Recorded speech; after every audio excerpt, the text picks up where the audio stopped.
Bismillahirrahmanirrahim. Assalamualaikum warahmatullahi wabarakatuh. Innal hamdalillah nahmaduhu wa nasta'inuhu wa nastaghfiruh wa na'udzu billahi min shururi anfusina wa min sayyiati a'malina. من يهده الله فلا مضل له ومن يضلل فلا هادي له وأشهد أن لا إله إلا الله وحده لا شريك له وأشهد أن محمدا عبده ورسوله صلى الله عليه وعلى آله وسلم تسليما كثيرا أما بعد اللهم إنا نسألك علما نافعا ونعوذ بك من علم لا ينفع. Ma'asyiral muslimin, ikhwan wa akhwat fillah rahimakumullah. Hari ini adalah hari Rabu, tanggal 16 Muharram 1435 Hijriah yang bertepatan dengan tanggal 20 November 2013. Insyaallah kita akan lanjutkan kajian kita yang lalu, yaitu dari kitab Hisnul Muslim, dan kita masih berada di Adhkarus Shabah wal Masa, zikir pagi dan sore, yang nomor ke-8, yaitu Allahumma afini fi badani, Allahumma afini fi sam'i, Allahumma afini fi basari, la ilaha illa ant, Allahumma inni a'udzubika minal kufri wal faqr wa a'udzubika min adabil qabr, la ilaha illa ant. Dibaca 3 kali. Yang lalu kita memperluas pembahasan tentang azab kubur. Sudah dijelaskan tentang sakaratul maut, fitnah kubur, nikmat kubur, azab kubur. Dan kemudian kajian kita berlanjut kepada tanda-tanda dan sebab-sebab husnul khatimah dan su'ul khatimah. Yang lalu telah dijelaskan tentang husnul khatimah. Apa itu husnul khatimah? Kemudian juga tanda-tanda orang yang mati husnul khatimah. Namun masih belum tuntas. Dan pada malam hari ini kita akan melanjutkan sebabnya. Asbabu husnil khatimah. Sebab-sebab yang menjadikan orang itu mati husnul khatimah, yaitu penutup umur yang terbaik. Apa sebabnya? Wa min a'dhamiha an yalzamal insanu ta'atallahi wa taqwah wa ra'su dhalika wa asasuhu tahqiqut tauhid wal hadar min irtikabil muharramat wal mubadarah ila taubah mimma talattaha bihil mar'u minha wa a'dhamu dhalika asyirku kabiruhu wa saghiruhu. Sebab yang terbesar untuk mendapatkan husnul khatimah, dan mudah-mudahan kita semuanya meninggal dunia dalam keadaan husnul khatimah. Allahumma amin. Sebab terbesarnya adalah seseorang itu istiqamah dalam ketaatan kepada Allah. Istiqamah dalam ketaatan kepada Allah dan ketakwaan kepadanya, yang mana yang paling penting dari hal itu, yang merupakan pondasinya, landasannya, dasarnya adalah memurnikan tauhid. Dan juga waspada daripada terjerumus di dalam hal-hal yang diharamkan oleh Allah Subhanahu wa taala.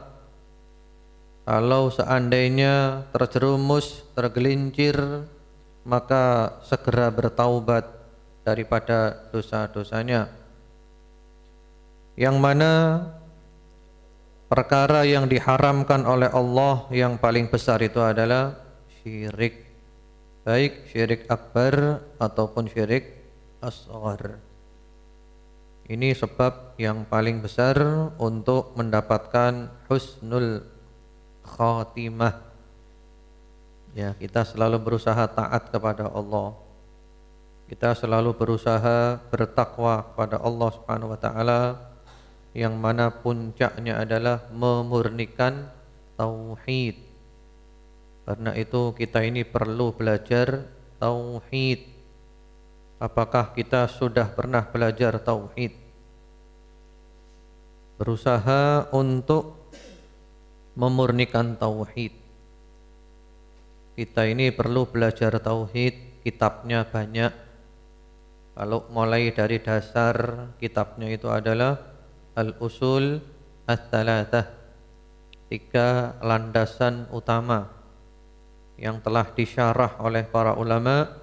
Di antara syarah yang insya Allah jelas, gamblang, sistematis, mudah difahami adalah syarah daripada Syekhuna Fadilatul Syekh Muhammad bin Shalih Utsaimin rahimahullahu ta'ala, diterbitkan oleh Darul Haq Jakarta.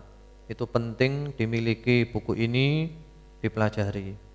Itu mulai dari dasar, mengenal Allah, mengenal Nabi Muhammad SAW, dan mengenal agama Islam. Kemudian setelah itu bisa boleh juga langsung naik kepada kitab tauhid. Ya, insya Allah dari situ dengan syarahnya bisa langsung naik ke kitab tauhid. Kitab tauhid yang juga banyak syarahnya. Di antaranya sekarang ini ada syarah yang sistematis, mudah sekali, dan sudah diterjemahkan, yaitu syarahnya Fadilatul Syekh Profesor Dr. Fauzan bin Shalih Al-Fauzan hafizahullah ta'ala, yang warnanya biru, agak tebal, warna biru, penerbit Pustaka Haura. Ya, ada yang kecil, ada yang tebal. Ini yang tebal, yang kecil itu ringkasannya. Ini yang warna biru. Itu perlu dipelajari tauhid. Ini modal kita bertemu Allah Subhanahu wa ta'ala. Dan alhamdulillah pada bulan Ramadan yang lalu kami sudah menghatamkan kajian kitab tauhid, 1 kitab penuh. Alhamdulillah, ada rekaman MP3-nya, ada rekaman videonya, bisa dicari di YouTube videonya. Kalau MP3-nya bisa dicari di kajian.net, syarah kitab tauhid, atau boleh juga mengcopy dari teman-teman yang punya. Itu modal kita. Ini ilmu yang wajib, harus tahu tauhid. Apa itu tauhid, apa itu syirik. Karena banyak orang ngaku Islam masih melakukan kesyirikan. Tauhid itu luas maknanya.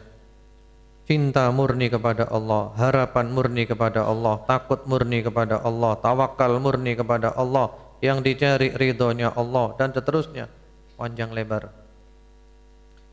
Tauhid, sekali lagi ini perlu belajar. Kemudian juga tentu saja adalah mengikuti sunnah. Mengikuti sunnah itu termasuk taat kepada Allah dan takwa kepada Allah. Termasuk juga mengikuti sunnah. Jangan menyimpang dari sunnah Nabi Muhammad sallallahu alaihi wasallam. Akhir zaman banyak penyimpangan-penyimpangan. Karena itu kita perlu juga belajar akidah. Akidah Ahlus Sunnah wal Jamaah, yang para ulama juga sudah menuliskan kitab-kitabnya. Di antaranya adalah kitab Al-Aqidah At-Tahawiyah yang ditulis oleh Imam Abu Ja'far At-Tahawi rahimahullahu ta'ala, yang wafat tahun 321 Hijriah. Ini kitab akidah diterima oleh 4 madhab, Hanafi, Maliki, Syafi'i, Hambali, dan sudah disyarah oleh para ulama. Syarahnya banyak sekali. Alhamdulillah kami juga dimudahkan oleh Allah untuk mensyarahnya, dan ada rekamannya, bisa dicari di kajian.net, syarah akidah At-Tahawiyah. Kemudian kalau mau beli buku, sekarang juga sudah ada terjemahan-terjemahan. Kalau matannya Kemarin saya lihat ada matan yang paling baru, ya, jelas dan enak, kecil, mudah dibawa kemana-mana, diterbitkan oleh Darul Haq. Itu yang terbaru, langsung teks Arabnya, terjemahnya, teks Arabnya, terjemahnya, kecil, buku saku. Kalau mau syarahnya juga banyak syarahnya. Di antara syarah yang sistematis adalah syarah Fadilatul Syekh Profesor Dr. Fauzan bin Saleh Al-Fauzan.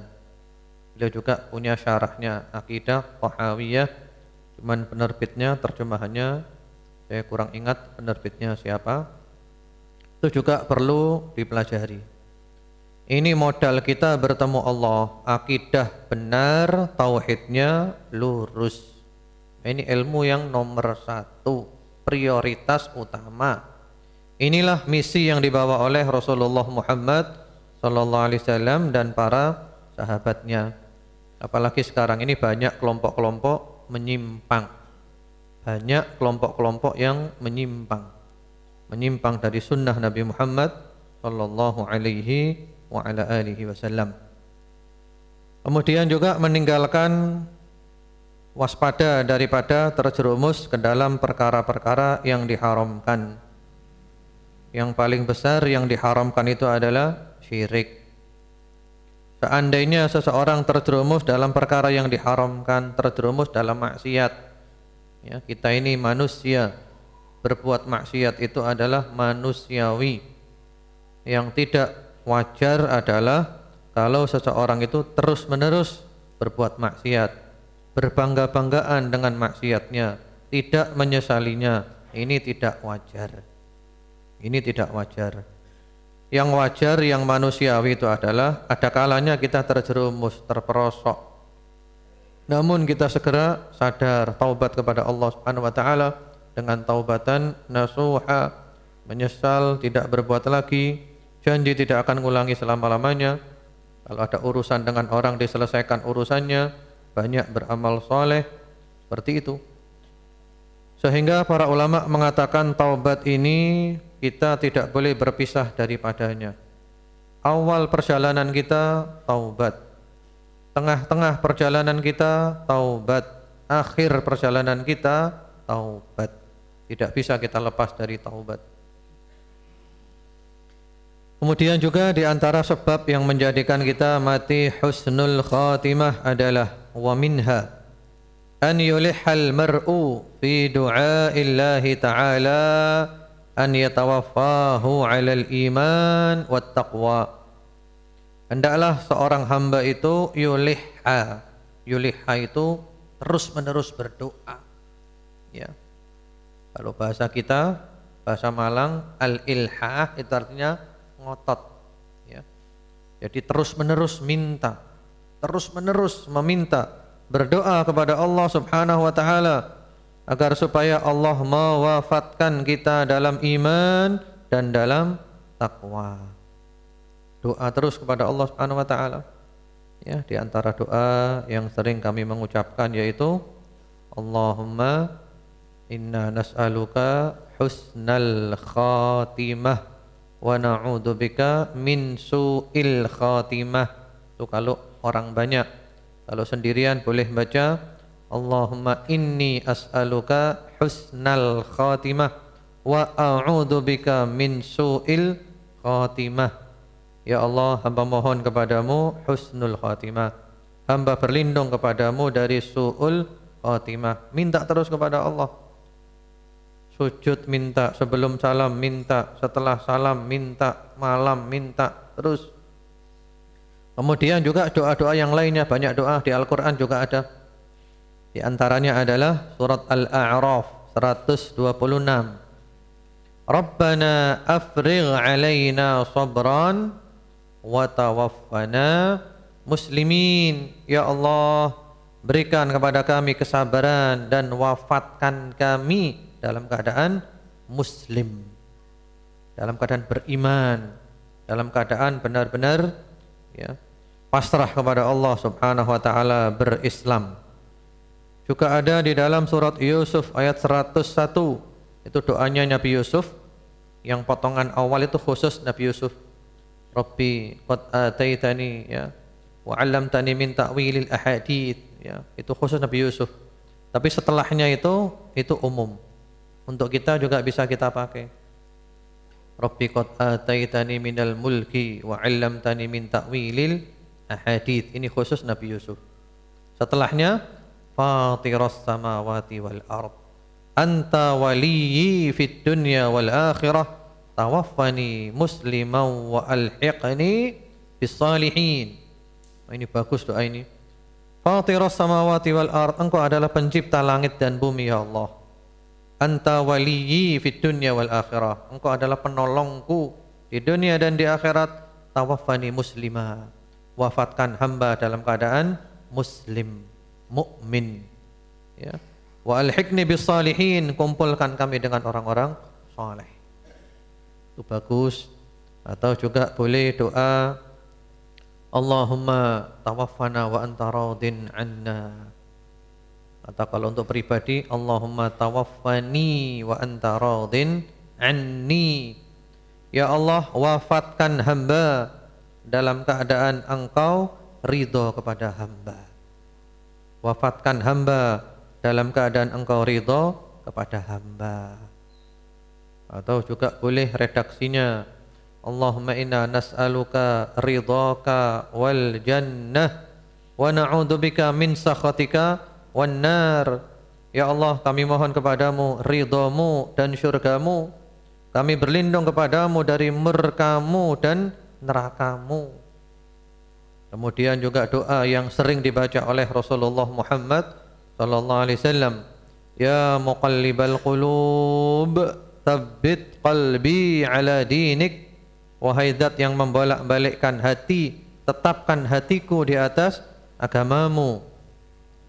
Kemudian juga doa yang sering diucapkan oleh Al-Imam Ahmad bin Hanbal rahimahullahu taala, Allahumma arzuqna tsabat wal istiqamah, Allahumma amitni 'alal Islam was sunnah. Allahumma amitni 'alal Islam was sunnah. Ya Allah, matikan hamba di atas Islam dan sunnah.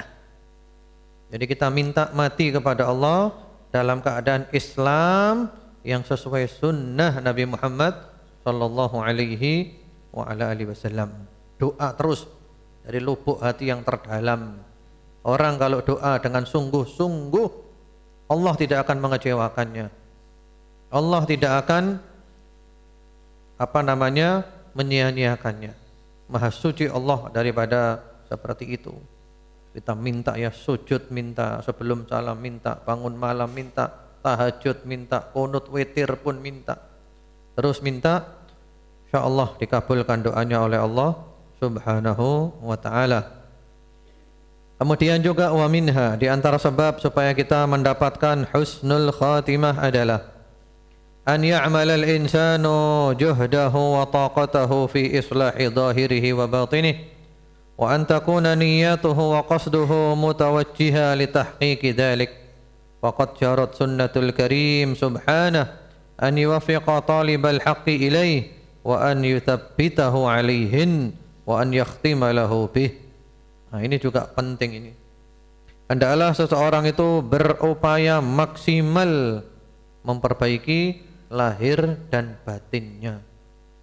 Upaya maksimal memperbaiki lahir batin.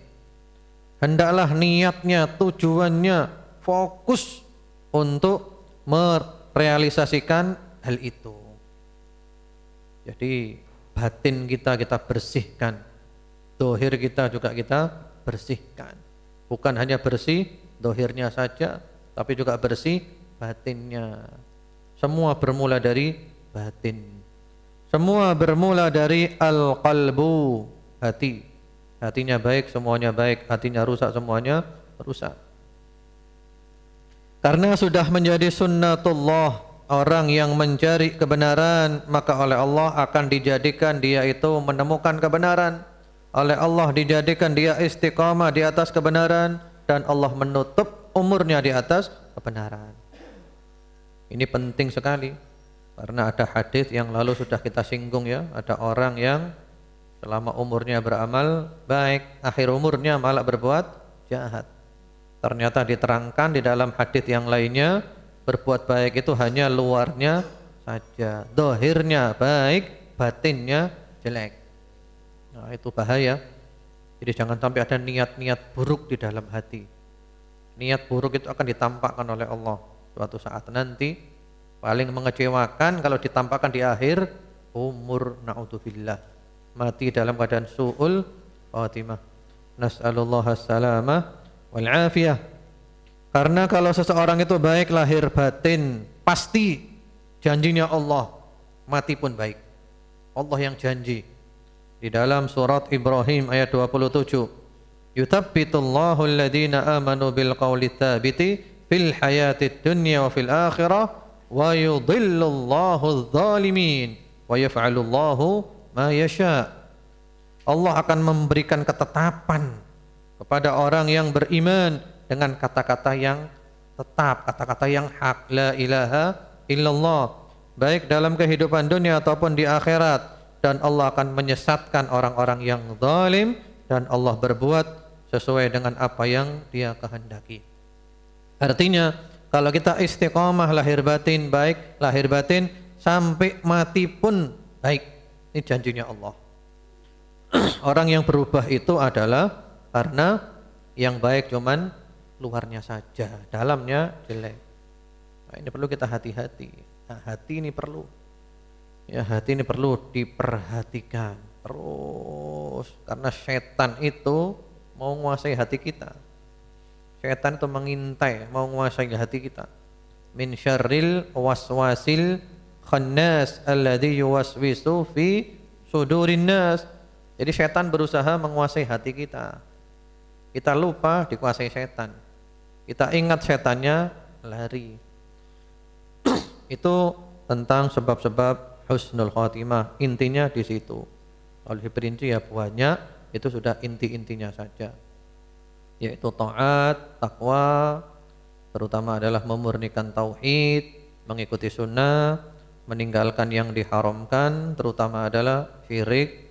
Kalau terjerumus segera taubat kepada Allah Subhanahu wa taala, yang banyak doa minta kepada Allah husnul khatimah, berupaya maksimal memperbaiki lahir batin. Ya. Adapun kalau contoh-contoh yang lalu sudah disebutkan ya, tanda-tanda orang mati husnul khatimah. Intinya mati dalam keadaan amal soleh, mati pas sujud, mati pas baca Al-Quran, ya, Masya Allah, banyak contohnya yang lalu sudah disebutkan apa saja macamnya. Sekarang kita masuk pembahasan su'ul khatimah. Apa itu su'ul khatimah?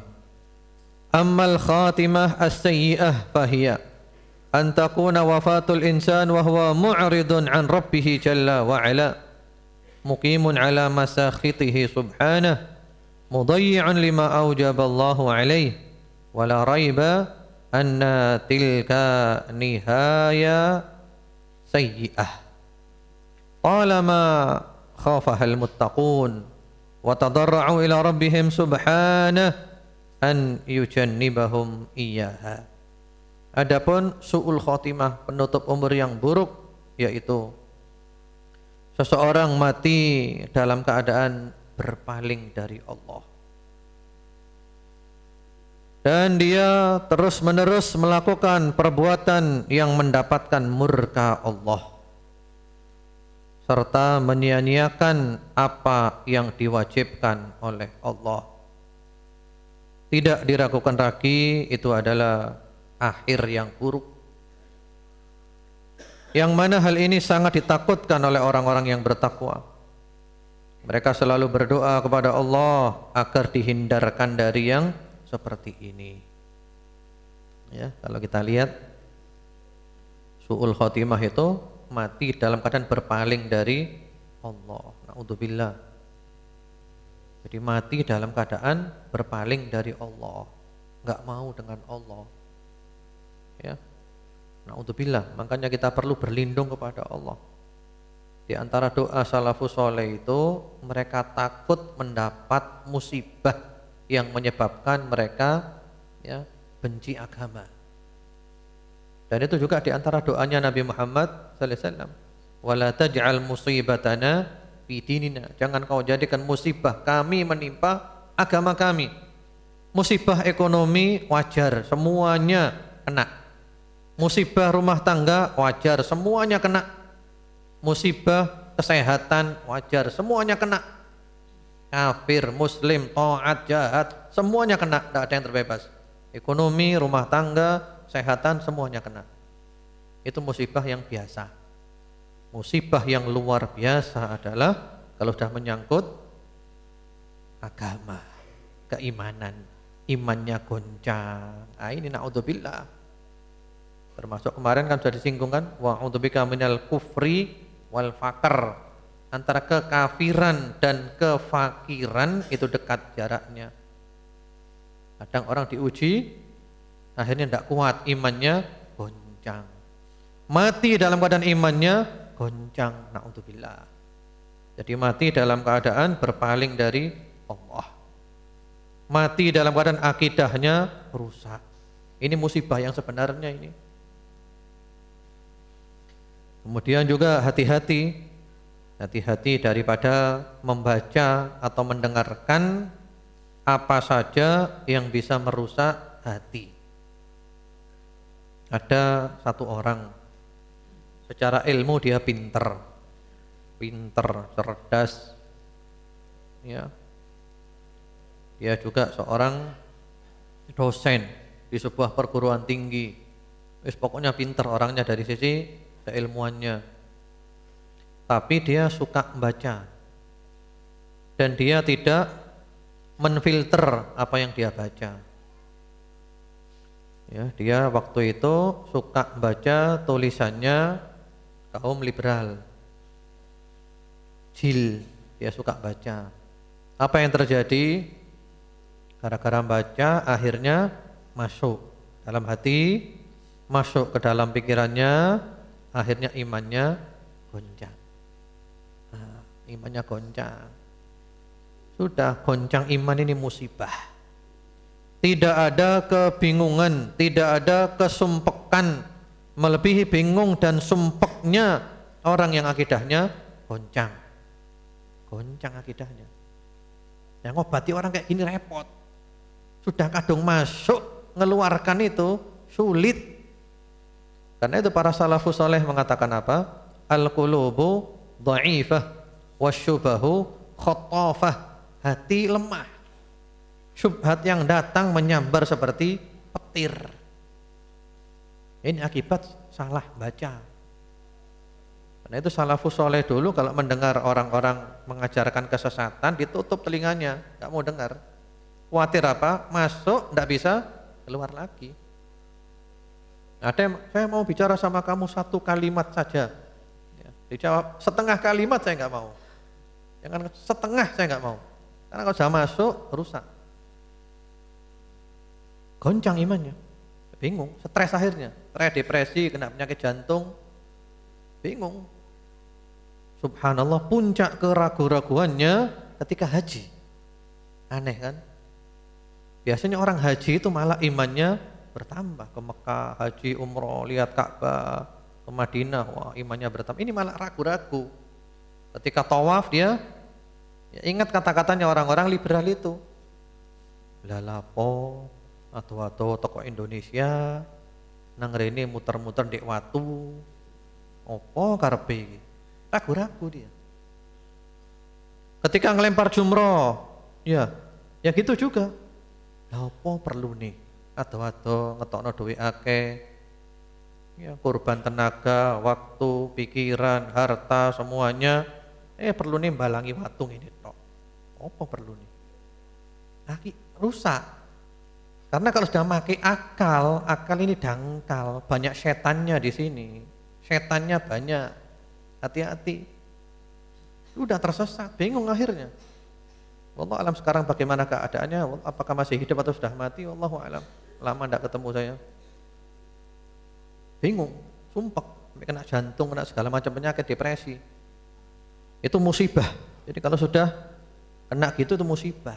Yang dikhawatirkan mati dalam keadaan akidahnya kayak gitu. Padahal akidah itu harus yakin, mantap, tidak ada ragu sedikit pun. Itu namanya akidah. Tidak boleh ragu-ragu. Ini ragu-ragu, mati dalam keadaan ragu-ragu. Jadi mengedepankan akal itu bahaya. Paling enak itu tunduk kepada dalil sami'na wa ata'na.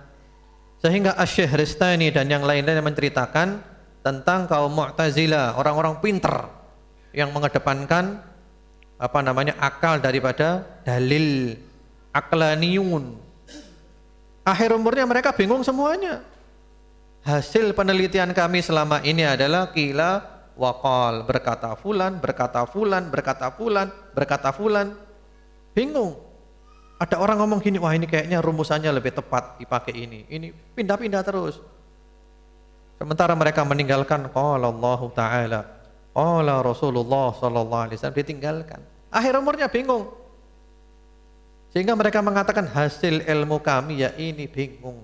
Hasilnya ilmu gara-gara mengedepankan akal adalah bingung dewe. Sehingga mereka kepingin seperti apa? Ya laitani mittu ala aqidati ajaizi Naisabur. Aduhai, saya kepingin mati, akidah saya seperti akidahnya nenek-nenek tua di Naisabur. Jadi kepingin mati akidahnya seperti akidahnya nenek tua di Naisabur. Maksudnya apa? Nenek-nenek tua itu tidak banyak mikir. Nenek-nenek tua itu ya ngaji, diamalno, sembayang, poso, sedekah, apik mbek menungso, semono tok enak. Hidupnya tenang, mati pun juga tenang. Lah ini kepinteran sampai kebablasan. Ya, naudzubillah. Jadi meninggal dunia dalam keadaan berpaling dari Allah Subhanahu wa taala. Ini yang paling kita takutkan. Karena itu kita harus banyak baca doa tadi, ya. Wala taj'al musibatana fi dinina. Allahumma la taj'al musibatana fi dinina. Ya Allah, jangan kau jadikan musibah kami menimpa agama. Menimpa materi duniawi, kesehatan, ekonomi, ya. Kemudian juga rumah tangga biasa. Kabeh wong ya kena iku. Yang penting tidak merusak iman, tidak merusak akidah. Kemudian juga termasuk husnul khotimah itu mati dalam keadaan melakukan perbuatan yang mendatangkan murkanya Allah. Pas maksiat mati. Allahu Akbar. Nanti ada contoh-contohnya dan cerita-ceritanya. Mati dalam keadaan meninggalkan apa yang diwajibkan Allah. Mati dalam keadaan tidak sholat. Mati dalam keadaan tidak puasa dan seterusnya. Itu adalah su'ul khotimah yang kita selalu berlindung kepada Allah Subhanahu wa taala daripadanya. Orang yang mati su'ul khotimah ini ada kalanya tampak kelihatan. Jadi tampak kelihatan bahwa dia matinya adalah mati su'ul khotimah. Kelihatan. Sehingga orang-orang yang di sekitarnya tahu bahwa dia mati dalam keadaan su'ul khotimah. Wal'iyadu billah. Contohnya apa? Al-Allamah Ibnul Qayyim rahimahullahu ta'ala menyebutkan di dalam kitabnya Al-Jawabul Kafi, ya, atau juga disebut dengan kitab Ad-Da' wad-Dawa. Ada satu orang ketika sakaratul maut ditalkini dia, la ilaha illallah, la ilaha illallah, ditalkini. Ternyata dia tidak mau. Dia mengatakan wa ma yughni anni wa ma a'rifu anni shallaitu lillahi salatan. Apa gunanya la ilaha illallah itu? Wong saya tidak pernah sholat kok. Jadi mau mati ditalkini la ilaha illallah enggak mau. Buat apa itu? Wong saya enggak pernah sholat. Akhirnya mati dalam keadaan tidak mau mengucapkan la ilaha illallah. Kemudian juga Al-Hafidz Ibnu Rajab di dalam kitabnya Jami'ul Ulum wal Hikam menyebutkan seorang ulama yang bernama Abdul Aziz bin Abi Rawat rahimahullahu taala, ya, beliau pernah menghadiri seseorang ketika sakaratul maut. Dia ditalkini la ilaha illallah, la ilaha illallah. Ternyata dia mengatakan huwa kafirun bima taqul. Ya, saya tidak mengucapkan. Saya enggak percaya dengan itu. Saya kafir kepada itu. Enggak mengucapkan dia. Sehingga dia mati dalam keadaan tidak mau mengucapkan la ilaha illallah. Dia mengatakan saya tidak percaya dengan la ilaha illallah itu. Lalu dicari sebabnya. Oh, kenapa ini kok sampai seperti ini? Ternyata apa?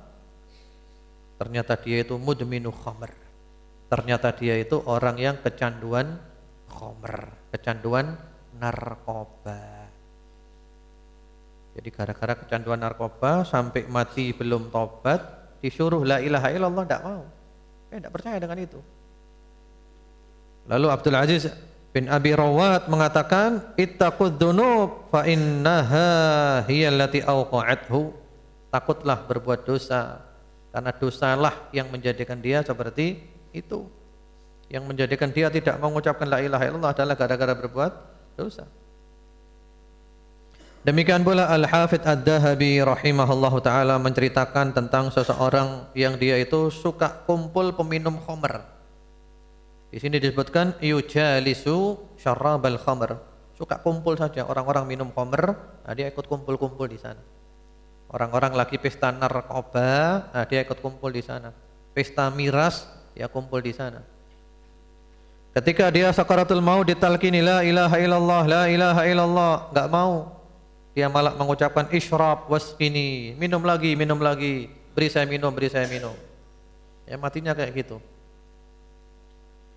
Kemudian juga diceritakan oleh Al-Hafidz Ad-Dahabi, ada orang yang mereka itu yal'abuna syatranj, yang suka main syatranj. Syatranj itu apa?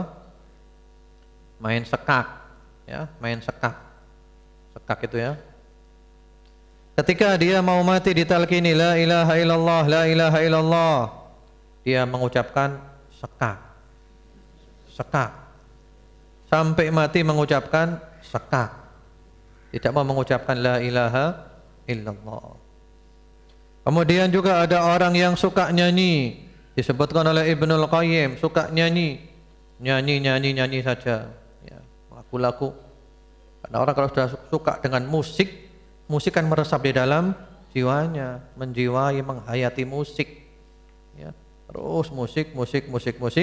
Ketika mau mati ditalqini qul la ilaha illallah, ternyata dia malah nyanyi, tidak mau la ilaha illallah, sehingga mati dalam keadaan nyanyi,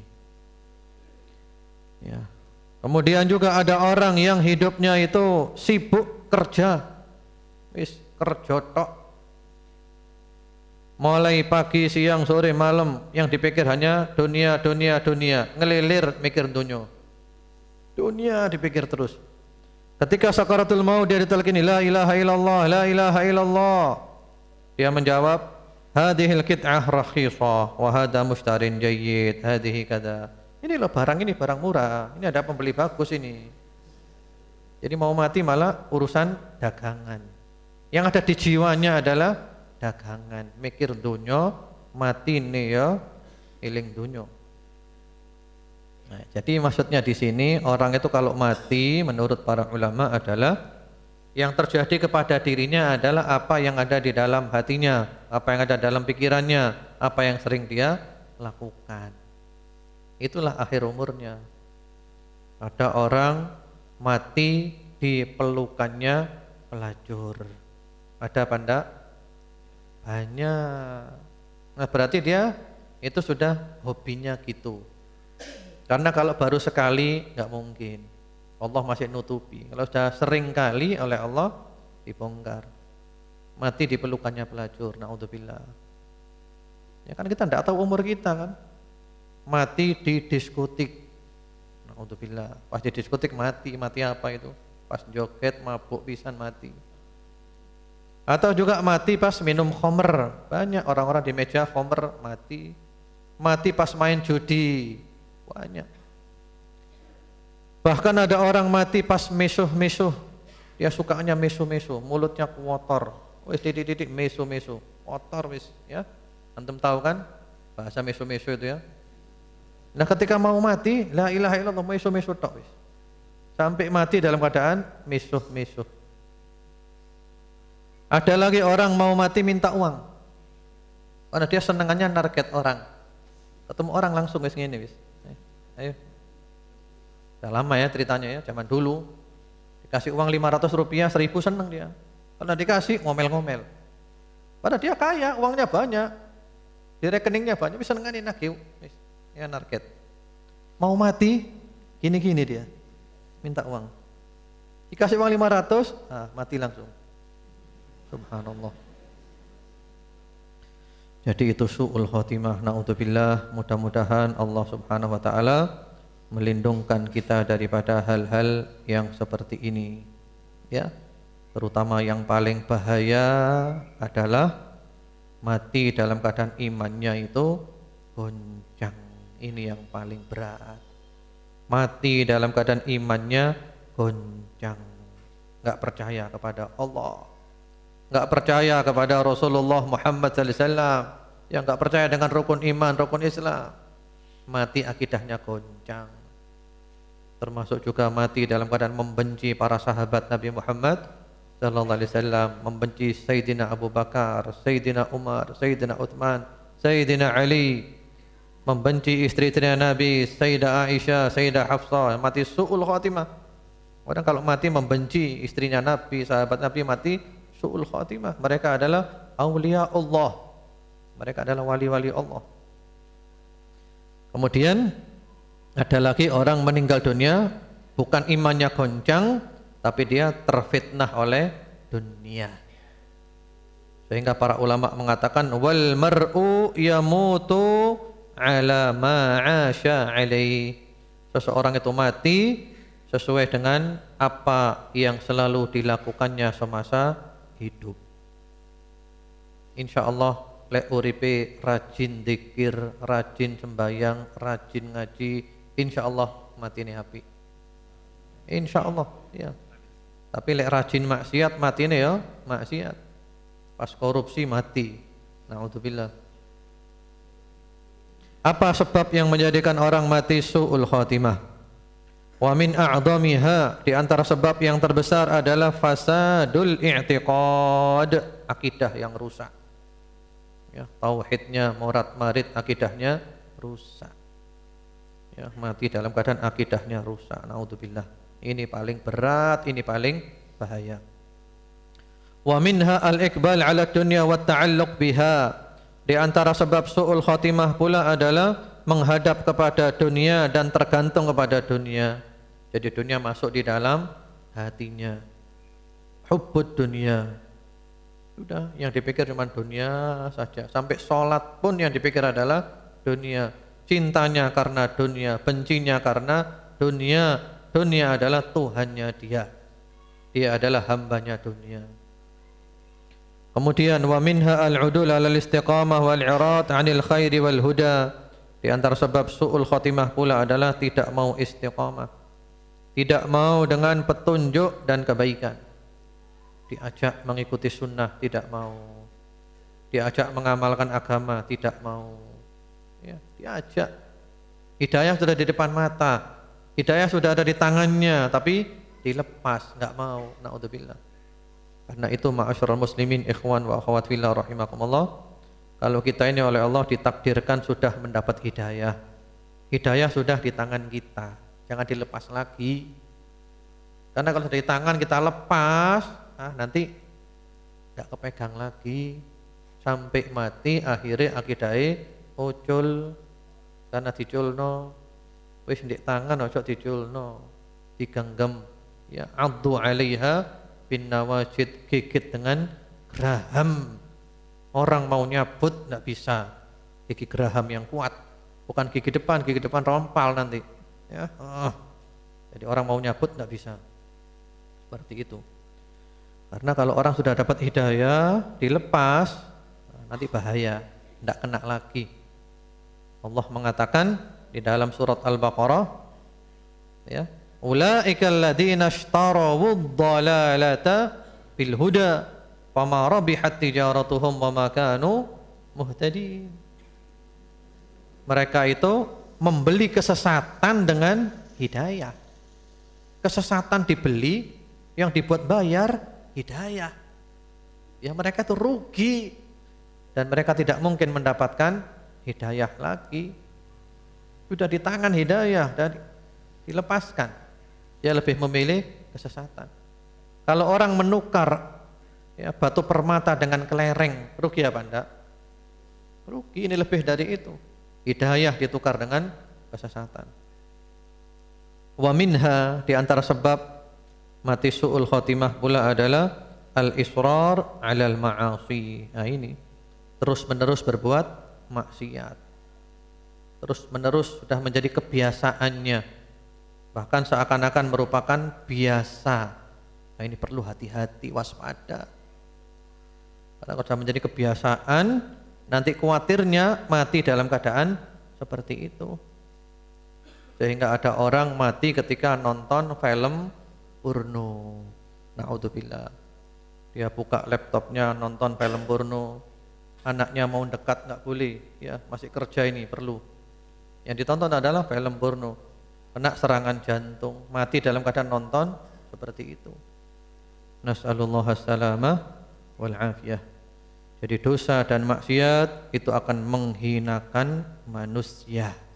Lalu oleh para ulama diceritakan, ya, Al-Hafidz Ibnu Katsir di dalam surat Al-Furqan ayat 29, wa kana asy-syaitanu lil insani khadzula. Setan berusaha untuk menghinakan manusia, merendahkan manusia, menyesatkan manusia. Diterangkan di sana bahwa kalau kita masih sehat seperti ini, sehat, kuat, seger, selalu kalah dengan setan, selalu berbuat maksiat, selalu berbuat dosa dalam keadaan gini. Bagaimana pula ketika dalam keadaan sakaratul maut, sudah lemah, apakah bisa menang melawan setan? Kalau pas seger kayak gini aja kalah dengan setan, bagaimana pula ketika dalam keadaan sudah lemah, sakaratul maut? Padahal godaan setan yang paling besar ketika sakaratul maut. Setan itu tidak ingin kita mati dalam keadaan husnul khotimah. Jadi kalau masih sehat, seger, kuat gini aja kalah dengan setan, bagaimana ketika lemah? Jadi perlu hati-hati dan perlu waspada. Setan tidak ingin kita mati dalam keadaan baik, karena setan ingin supaya punya teman sebanyak-banyaknya di neraka nanti. Imam Ahmad bin Hanbal rahimahullahu ta'ala menjelang wafat, beliau sempat pingsan sebentar dan beliau mengatakan ba'ad. Lalu beliau ditanya, wahai Imam Ahmad, Anda tadi mengatakan ba'ad, kenapa? Ya, ba'ad artinya belum. Kenapa?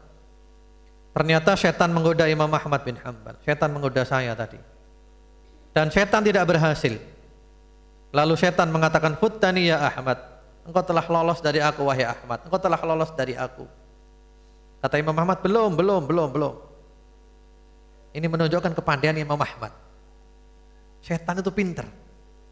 Jadi setan mau menyesatkan Imam Ahmad, nggak berhasil. Lalu setan mau menjerumuskan Imam Ahmad ke dalam ujub. Hai Ahmad, kau telah lolos dari aku, Sehingga timbul sifat ujub. Aku menang, aku hebat, gitu kan? Sehingga mati dalam keadaan ujub. Ternyata Imam Ahmad pinter, cerdas. Kata Imam Ahmad, belum.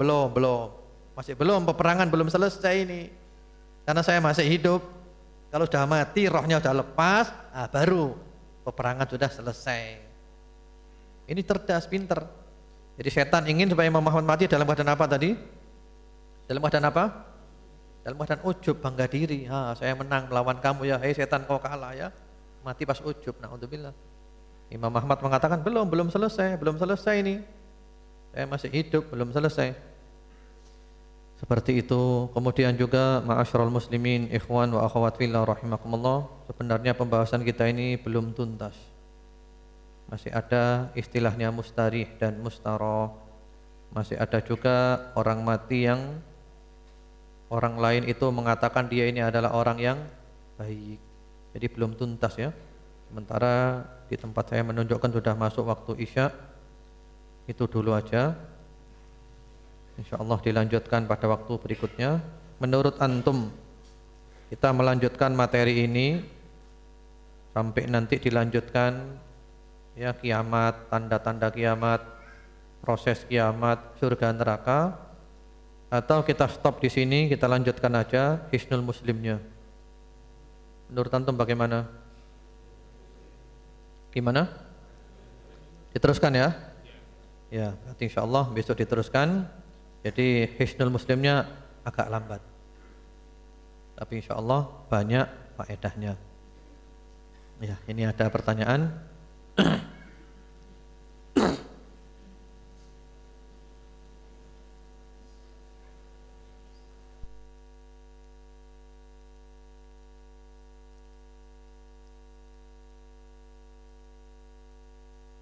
Assalamualaikum. Waalaikumsalam. Ustadz, mohon dijelaskan kepada kami apa itu syirik kecil, bagaimana dampaknya, apakah berpengaruh kepada husnul khotimahan kita, bagaimana mengantisipasinya. Jazakallah khair. Wassalamualaikum.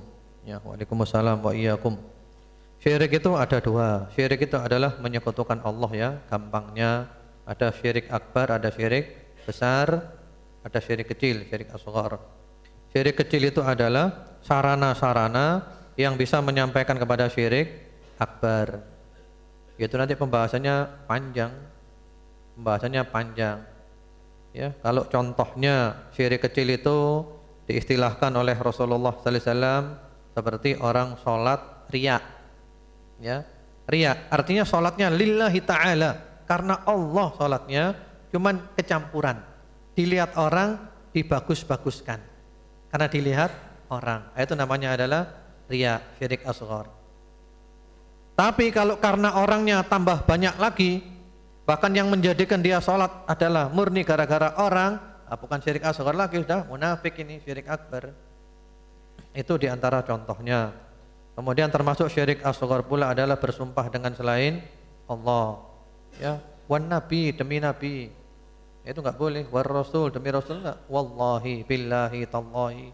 Seperti itu. Itu contoh-contohnya. Dampaknya para ulama mengatakan syirik asghar enggak diampuni oleh Allah. Kalau enggak tobat, harus tobat dulu. Kalau mati belum tobat enggak diampuni. Cuman dia tidak kekal di neraka. Kalau syirik akbar kekal di neraka. Adapun kalau dosa selain syirik dia mati belum tobat, terserah Allah. Allah mau ngampuni, mau menghukum, terserah Allah.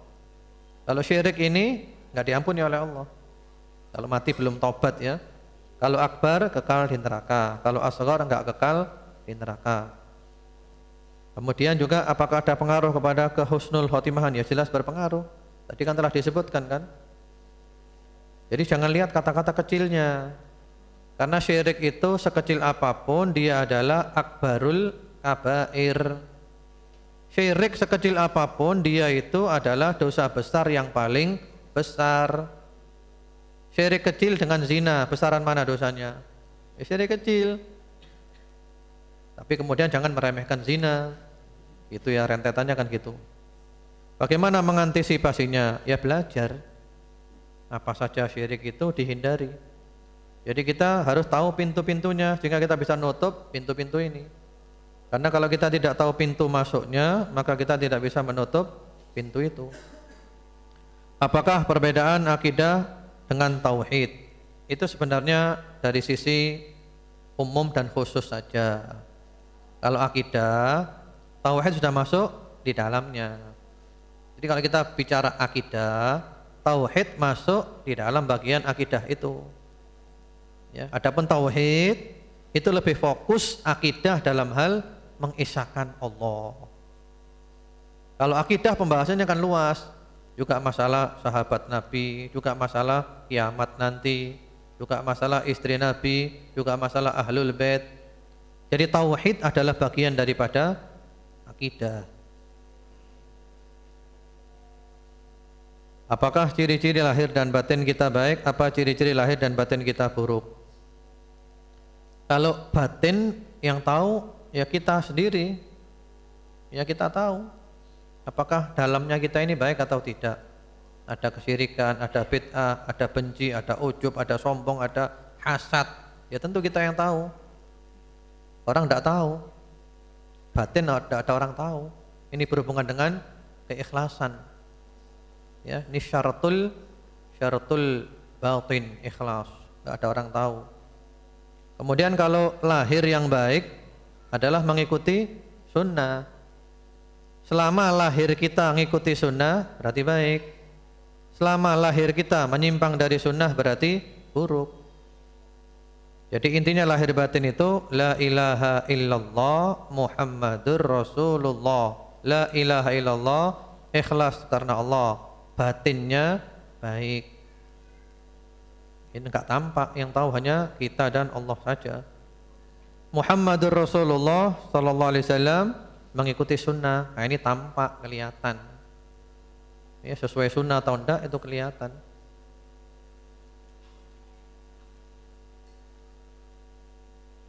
Ini saya pilih yang sesuai dengan materi aja ya.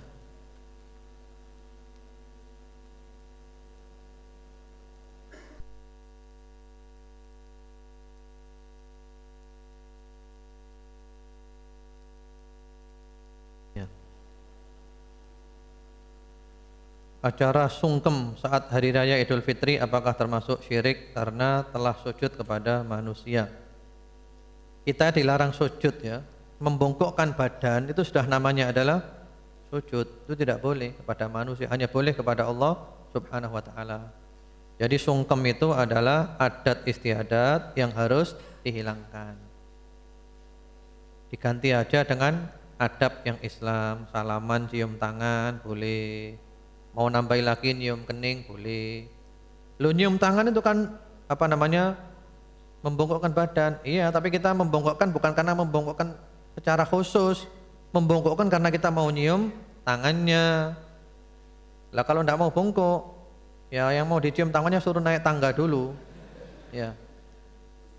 Jadi berbeda antara sungkem sengaja kita sujud gini dengan salaman. Kalau salaman memang bukan mau sujud, cuma mau nyium tangannya. Seperti itu. Karena ada ajaran-ajaran tertentu ya, itu malah rokok kepada gurunya. Rokok kepada gurunya gini. Nah, itu dilarang. Manusia itu semuanya sama di hadapan Allah Subhanahu wa taala. Jadi perlu diberi penjelasan ke orang tuanya dan yang lainnya. Bukannya saya tidak mau sungkem ya, tapi ini dilarang di dalam Islam. Bahkan dulu ada sebagian sahabat setelah pulang dari negeri Syam sujud kepada Nabi. Oleh Nabi ditanya, "Kenapa?" "Karena kami lihat di sana tokoh-tokoh agama itu ya murid-muridnya sujud kepada gurunya." Kata Nabi, "Oh itu enggak boleh, di dalam Islam enggak boleh." Kalau syariat zaman dulu boleh, Nabi Yusuf dulu keluarganya kan sujud kepada beliau, Nabi Adam, malaikat sujud kepada beliau. Syariat zaman dulu boleh. Sujud untuk menghormati, bukan menyembah. Kalau syariat Nabi Muhammad SAW enggak boleh. Lalu beliau mengatakan, "Lau kuntu amiron ahadan an yasjuda li ahadin la amartul mar'ah an tasjuda li zawjiha." Sekiranya aku perintahkan seseorang untuk sujud kepada orang lain, tentulah aku perintahkan istri sujud kepada suaminya. Karena besarnya haknya suami.